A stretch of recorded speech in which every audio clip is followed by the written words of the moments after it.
चलिए दोस्तों, अब हम लोग क्लास 12th का जो है फिजिक्स स्टार्ट कर रहे हैं। तो आ जाइए फिजिक्स का मोड में। ठीक है, देखिए क्वेश्चन नंबर 1 आप लोग क्या है, निम्नलिखित में कौन विद्युत चुम्बकीय तरंग नहीं है। ठीक है, कौन विद्युत चुम्बकीय तरंग नहीं है, क्वेश्चन में नहीं लिखा हुआ है। तो देखिए यहाँ पे विद्युत चुम्बकीय तरंग किसमें आपका गमन नहीं होता है, तो ध्वनि में जो है वो नहीं होता है। ठीक है, तो ऑप्शन नंबर सी इसका सही हो जाएगा। ऑप्शन आपका दिया हुआ है, पढ़ सकते हैं। ठीक है, देखिए किस विद्युत चुम्बकीय का तरंग दैर्घ्य न्यूनतम होता है। क्या होता है तरंग दैर्घ्य न्यूनतम, तो आपका गामा रेज जो होता है, गामा किरण, उसका जो है सबसे ज़्यादा न्यूनतम होता है। देखिए इस वीडियो में आपको जो है रटने वाला भी क्वेश्चन मिलेगा, कॉन्सेप्ट वाला भी क्वेश्चन मिलेगा। ठीक है, रटने वाला क्वेश्चन में हम कोई दिमाग नहीं लगाएंगे, आंसर बता देंगे, आप याद कर लीजिएगा।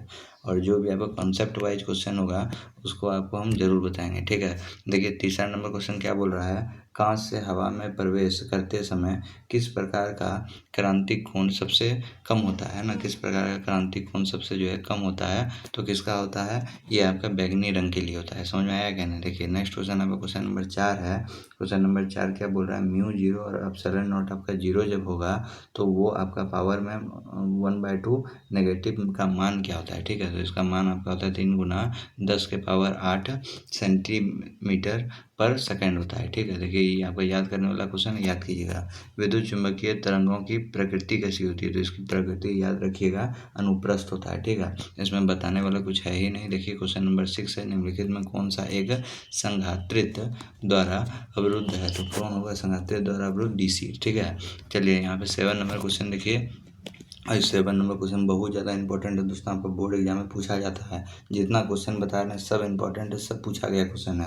विद्युत विभव का एसआई मात्रक क्या पूछा है, एसआई मात्रक क्या होगा, तो विद्युत विभव का एसआई मात्रक वोल्ट होता है। ठीक है, वोल्ट को हम लोग वी से लिखते हैं। ठीक है, अब देखिए वी का फार्मूला भी याद रखिएगा, वी बराबर क्या होता है, W/Q होता है। ठीक है, W आपका जानते हैं वर्क, वर्क का आपका मात्रक जूल होता है, Q मतलब चार्ज होता है, और चार्ज का जो है C हो जाएगा। ठीक है, मतलब कूलाम। अब आपको यदि हम पूछें, आपका देखिए J/C फार्मूला निकला था, और यदि आपको पूछें 1 वोल्ट बराबर क्या होता है। ठीक है, 1 वोल्ट बराबर यदि आपका पूछें क्या होता है, तो आप बोलेगा 1, J का J हो जाएगा, C नीचे से ऊपर चला जाएगा, तो ये प्लस में उधर जाके माइनस में, -1, ये आपका 1 वोल्ट का फार्मूला होता है। ठीक है, 1 जूल प्रति कूलम ये आपका फार्मूला है। अब देखिए यहाँ पे क्वेश्चन नंबर 8 पे आ जाइए। पूछ रहा है आवेश का रेखीय आपका घनत्व है। ठीक है, तो आवेश का रेखीय घनत्व क्या होता है, तो याद रखिएगा प्रति इकाई लंबाई में आवेश को रेखीय घनत्व कहते हैं। ठीक है, जो आपका आवेश का रेखीय घनत्व यदि आपको पूछे तो प्रति इकाई लंबाई में, एल है ना आपका, प्रति इकाई लंबाई में जो आवेश का रेखीय आवेश होता है, यानी क्यू मतलब आवेश,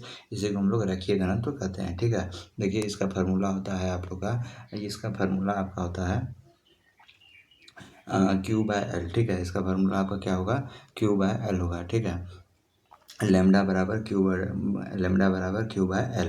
अब देखिए यहाँ पे यदि आपको इसी में क्वेश्चन पूछ दे आवेश का घनत्व क्या होता है। ठीक है, तो आवेश का जो है आपको यहीं पे घनत्व लिखा हुआ है ना, तो आवेश का पृष्ठीय घनत्व यदि आपको पूछे तो वो आता है आपका सिग्मा बराबर क्या होता है, सिग्मा बराबर Q/A। क्या होगा, सिग्मा बराबर Q/A। तो अब Q का मतलब आप जानते हैं चार्ज होता है, A का मतलब क्या होता है, एरिया। ये जो आपका जो साइन है ये आपका सिग्मा का है। ठीक है, याद रखिएगा। और यदि इसी में आपको क्वेश्चन पूछ दे आवेश का आयतन घनत्व क्या होता है, यहीं पे आपको क्या पूछेगा, आयतन घनत्व क्या होता है, तो आप बोलिएगा रो बराबर, क्या बोलिएगा, रो बराबर होता है Q/V। ठीक है, रो बराबर Q/V। Q आपका फिर से चार्ज हो गया, और V मतलब आपका क्या होता है, वॉल्यूम होता है। ठीक है, इसको याद रखिएगा, ये सब आपको याद रखना है। ठीक है, आपको कुछ भी क्वेश्चन दे सकता है, ये नहीं कि जो बता रहे हैं यही क्वेश्चन आएगा। तो जिस तरह से जो तरीका से आपको क्वेश्चन बन सकता है आपको बता रहा है। देखिए संबंध आपको बताया है Q बराबर NE। ठीक है, Q मतलब समझ रहे हैं, Q मतलब आपका क्या होगा, चार्ज होगा। Q मतलब आपका क्या होगा, चार्ज होगा। और देखिए यहाँ पे N मतलब क्या होता है, N मतलब नंबर ऑफ इलेक्ट्रॉन, है ना। अब देखिए E मतलब आपका क्या है, इलेक्ट्रॉनिक चार्ज। E मतलब क्या है, इलेक्ट्रॉनिक चार्ज। यदि आपको पूछा इलेक्ट्रॉनिक चार्ज कितना होता है, तो 1.6 गुना 10 के पावर -19 कूलाम के बराबर होता है एक इलेक्ट्रॉनिक चार्ज। ठीक है, याद रखिएगा। तो इसमें पूछा है निम्नलिखित में से N का मान कितना होगा, तो निम्नलिखित के लिए N का मान जब भी पूछे दोस्तों तो आप याद रखिएगा N का मान कभी भी डेसिमल में नहीं होता है, मतलब एक पूर्ण संख्या होता है। ठीक है, तो आपको पूछा नहीं होता है, तो नहीं कौन होता है, डेसिमल वाला नहीं होता है। ऑप्शन नंबर सी क्या है, सही है। 10 नंबर क्वेश्चन देखिए क्या बोल रहा है, पानी का परावैद्युत स्थिरांक होता है। ठीक है, परावैद्युत स्थिरांक आपका क्या होगा, पानी का यदि आपसे पूछे परावैद्युत स्थिरांक आपका यदि पूछे तो वो क्या हो जाएगा आप लोग का, याद रखिएगा, रटने वाला क्वेश्चन है 80। ठीक है, 80 हो जाएगा। ठीक है, 11 नंबर क्वेश्चन देखिए आपका पूछ रहा है व्यक्तिकरण की घटना का कारण है, ठीक है। व्यक्तिकरण का आपका घटना का कारण है, तो ये आपका कालांतरण पे प्रभावित होता है, ठीक है। अब देखिए 12वां क्वेश्चन क्या है, निम्नलिखित में कौन सा तर्क द्वारा सार्वजनिक तर्क है ना, सार्वजनिक तर्क है, तो वो आपका क्या होगा, NADA होगा, ठीक है। ये आप याद रखिए, ये आपका सार्वजनिक तर्क है। यदि आपको इसका व्यंजक यदि पूछे तो ये होगा आपका AB, है ना, A × B, और फिर उसके बाद यहाँ पे बराबर Y, A × B बराबर क्या हो जाएगा, Y हो जाएगा। ऊपर में रो हम लोग लिखते हैं, ठीक है।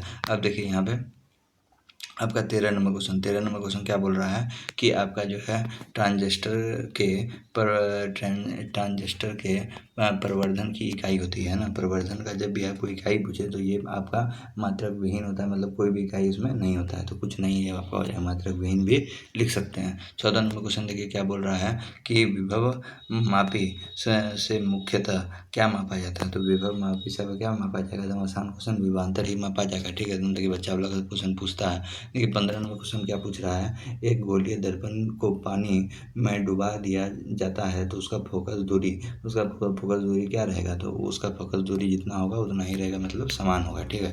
देखिए 15 क्वेश्चन आपके लिए ये जो है BVI है, और ये पूरा बुक से आपको उठा के लाए हैं, जो आपका इंपॉर्टेंट क्वेश्चन है, ठीक है। ये सबको एकदम याद कीजिए, और जो है वीडियो के डिस्क्रिप्शन में व्हाट्सएप ग्रुप, टेलीग्राम ग्रुप का लिंक होगा, उसे जाकर जरूर ज्वाइन कीजिएगा। मिलते हैं नेक्स्ट वीडियो में। जय हिंद।